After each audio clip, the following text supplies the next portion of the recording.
Alright everyone, welcome back to the channel. This is Acro Flame. Today we'll be demonstrating a sequence, or not even really a sequence. This was just kind of like a random kind of pop-up acro sesh that I was working with someone with, and it was fun, kind of spontaneous or whatever, but it was needed, and so learning some basics more or less as well, still keeping it pretty simple for the most part. Yeah, so we're gonna kind of walk through this and see how everything kind of pans out. The video quality is not that good just because we were recording off of a laptop and using the webcam there, but I still think we can kind of generate some practice here to see exactly what we were doing. So we're going into bird first.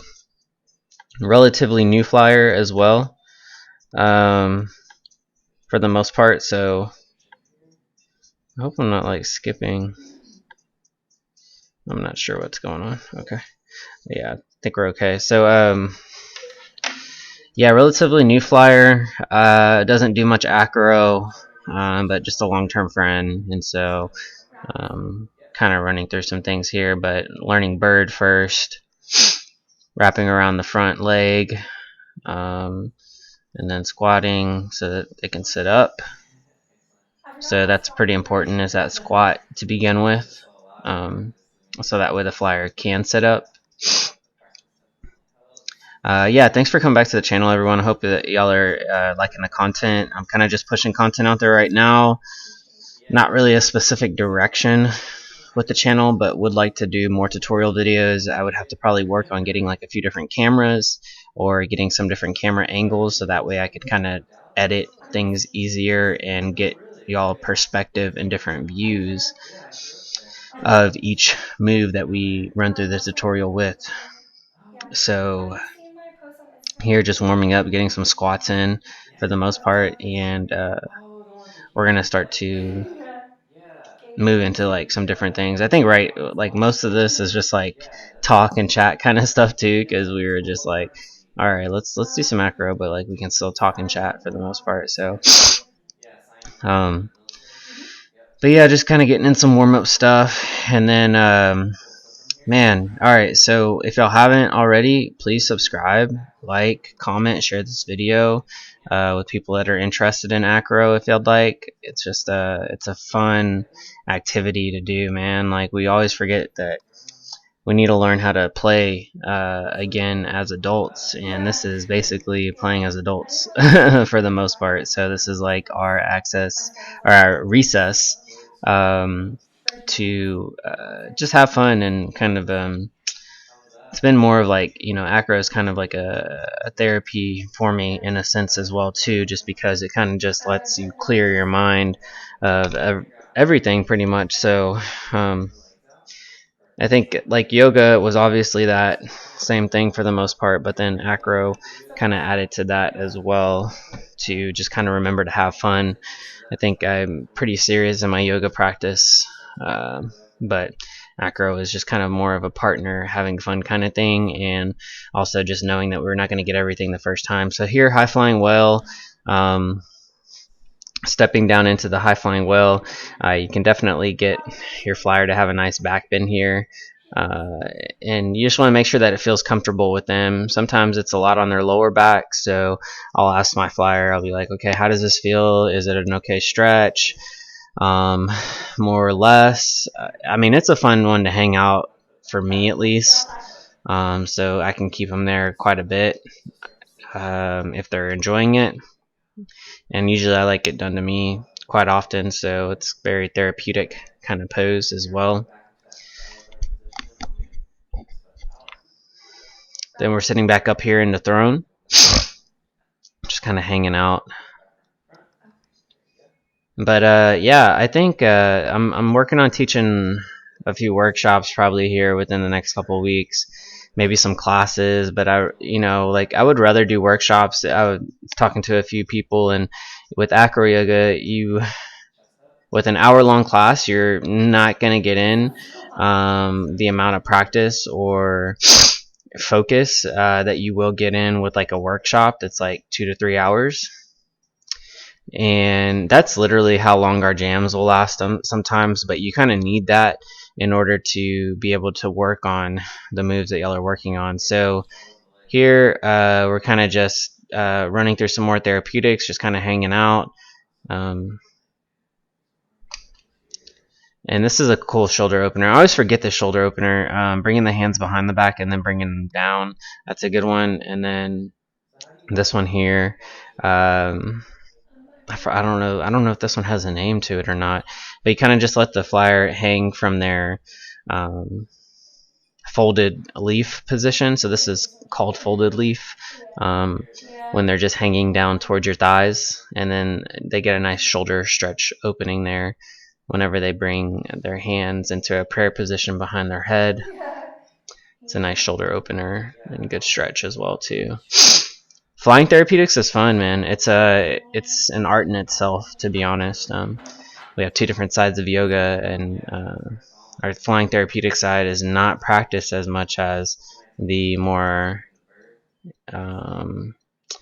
hard yang side, and it's kind of unfortunate. But I think with some of the workshops, I'd like to incorporate more partner stretching and just see how that kind of takes off. There's not a lot of flying therapeutic things that people work on, especially in classes and stuff too, and it's unfortunate that it's a missed part of acro, because it's kind of more the intimate side of acro. But also, I mean, you should be able to just do it with, practice with your partner. If you're doing like yang poses, y'all should be able to do yin poses and partner stretching and stuff too. So I like to warm up with some therapeutics to begin with. And I think the therapeutics are a great way to start warming up. And there's a lot of like debate about whether or not like it's okay to start off with therapeutics or if just doing therapeutics. But I think definitely starting off with partner stretching is a good way to get the body warm and get things going, and doing some partner warm-ups like partner push-ups, partner squats. Those are also good too. But just relaxing and knowing that like you can trust your partner too. I think that with flying therapeutics, that's also a good way to just start, where the flyer doesn't really have to do too much of engagement with their body to be able to move through the air. Because as soon as you start to get into some of these more crazy poses and washing machines, the flyer has to do quite a bit of work. To be honest, they have to engage a lot of their core, and we always like say that we don't like noodly flyers just because they're a lot harder to move around sometimes. So tight as light, as that's one of the key terms that we like to use in acro. The more engaged you are through your movements as a flyer, and just awareness too. Like awareness is a big part of learning how to fly as well. Awareness with your partner.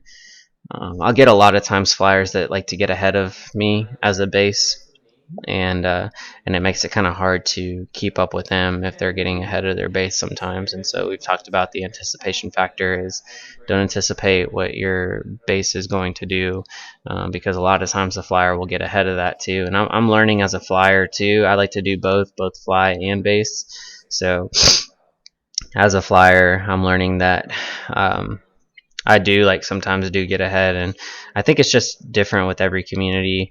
Every community and like we consider acro yoga kind of like a tribe too with people. Is that we do have a tribe, and we all kind of learn differently. But for the most part, acro is kind of just one of those things that's just passed down. I feel like there's nothing really written in stone. I mean, there's books on it and stuff, and don't really know exactly where the lineage started from. And I was kind of discussing this with someone the other day too, but I feel like it's just kind of one of those things that you maybe like circus had originally started it, but then also why would like yoga be part of the name if it didn't lineate from a yoga practice. So it's interesting, but maybe just like partner stretching in general is part of that as well. And then getting into some of the more crazier things too. So going into a bird on hands here. And honestly, like now that I'm going back to look at this, like there really wasn't a lot of hiccups with us basing and flying each other. Oh, this one was kind of, and I think I was just trying to push through. I think like she has a hard time like lifting her chest up and kind of just engaging through the back. And I'm trying to push through my fingertips, but I don't think I was as strong here as I am now. Also, so this could be and look what you got there. Like it's really good that time. So yeah, everything's like a little bit different. I was flying with a flyer basing a flyer the other day that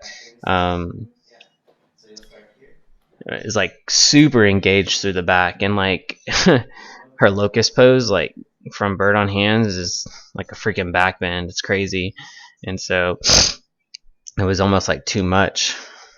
And I told her, I was like, you're just really strong, but it's not like a bad thing necessarily. But I want to feel weight into my fingertips.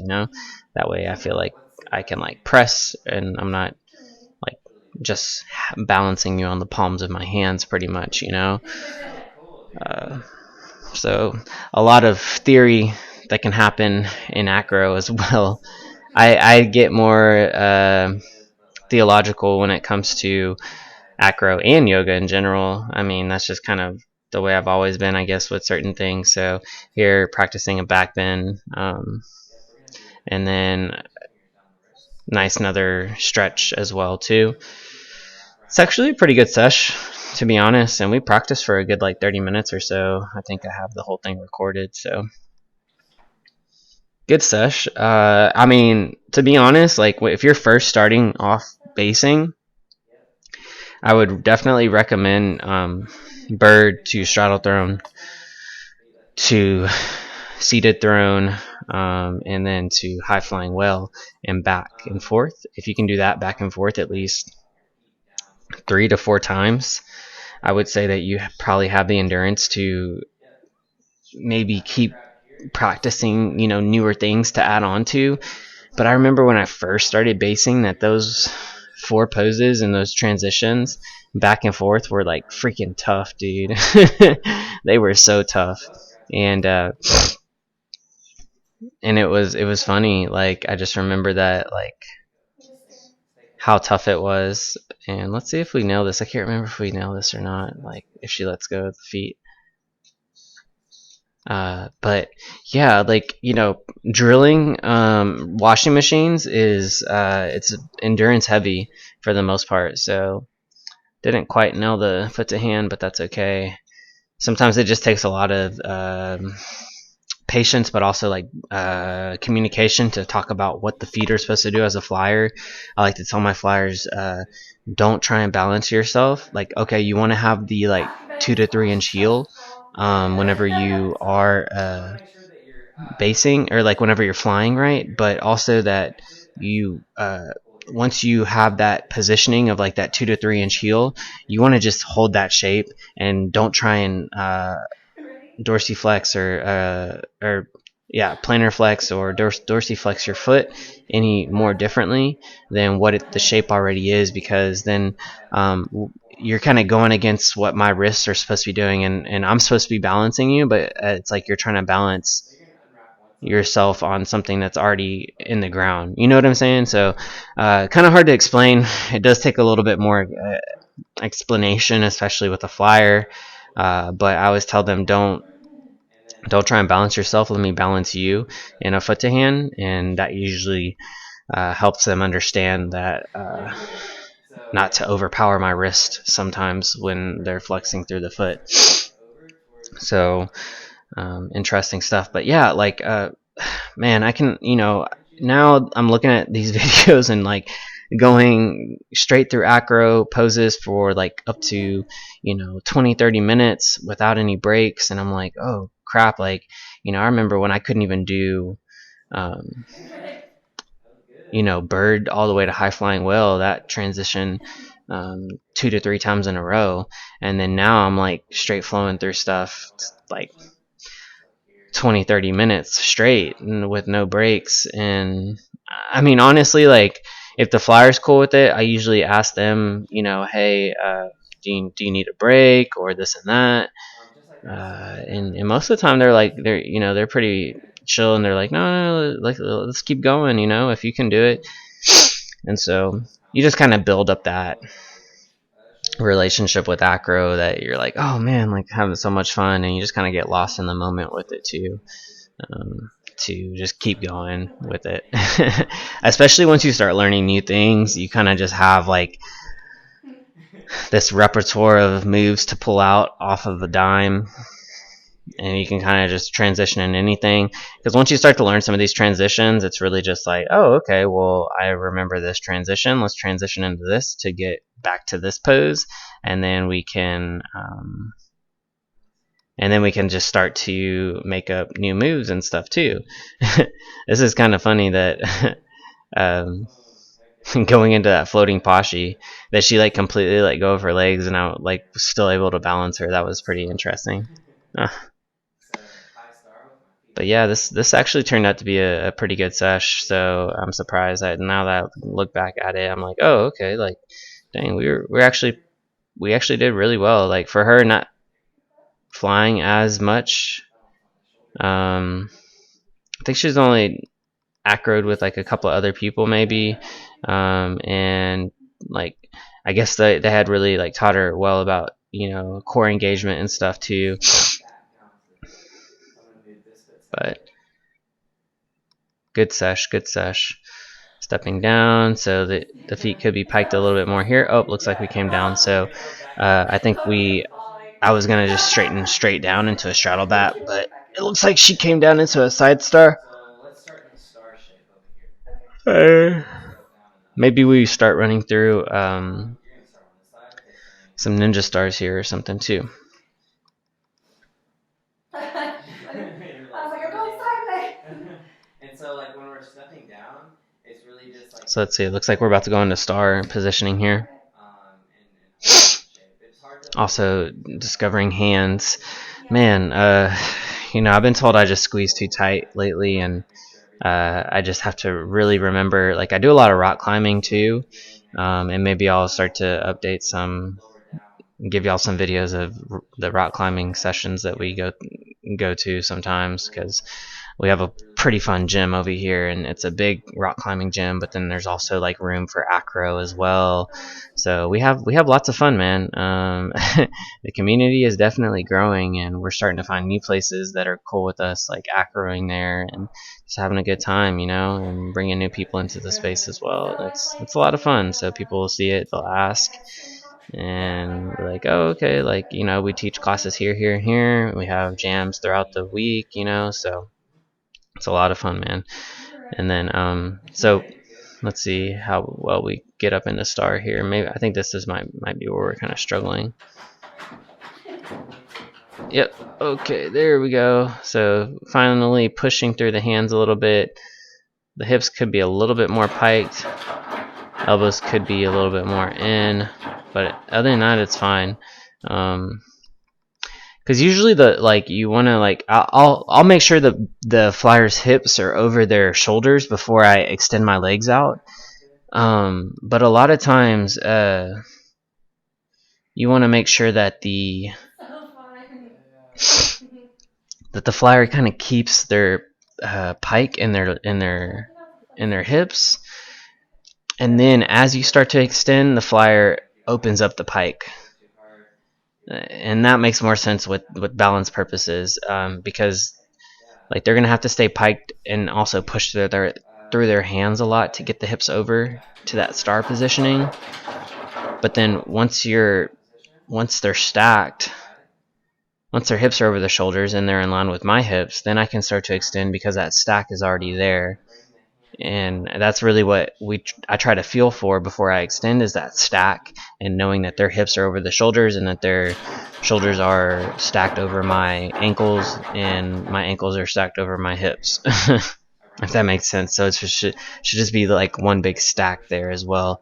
And I was actually practicing a washing machine called Rubik's Cube um, with another uh, bass. Actually, I was basing another really good bass too, and he was giving me a lot of good feedback, but also telling me that I grip too hard.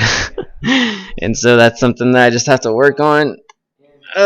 Some people like it, some people don't. I mean, I think it's kind of just preference, but I was told that it's kind of like wasted energy if I'm gripping too hard, and making sure that we can kind of just balance without the fingertips being involved. And that's another thing with like um, Thai massage too, is that like you're using a lot of palm and not really fingertips, right? But in rock climbing, it's all fingertips. You literally have these crimp holds that are freaking ridiculous. So learn just remembering that, like, okay, fingertips can be loose, but having good engagement through the palms of the hands and through the knuckle beds. That is the connection you're looking for. And then the fingertips, like only when you're doing like maybe hand to hands or really intensive like moves to like hands, then the fingertips start to get involved. So I think we were going to make our way into bird on hands, but the weight just ended up dumping. So when we're transitioning into bird on hands, we really want to make sure that that upper back stays engaged, so that the weight that is dumped onto the fingertips is not super heavy for us, right? So here we're practicing it again. But this was one of the things that we had talked about earlier, is that that back engagement needs to be pretty strong, and I think that was kind of just lacking just a little bit here. So as you can see, like more back engagement would be good. And dude, even flying bird is so freaking hard. Like to be honest, every time I'm like flying bird, I'm like, oh my gosh, like this is so much engagement that has to happen. It's crazy. So yeah, but I want to say that that's probably like the end of the video. I want to thank y'all for coming on back to the channel, and I hope that y'all have a good time. Oh, and the puppies come in to play, yay! So thank y'all for coming back. Please like, comment, subscribe, hit that notification bell, share the video, and I will speak with y'all soon on another update of the Acro Flames channel. See y'all later. Would you like some? Yeah, sure. Okay. Let me turn this off.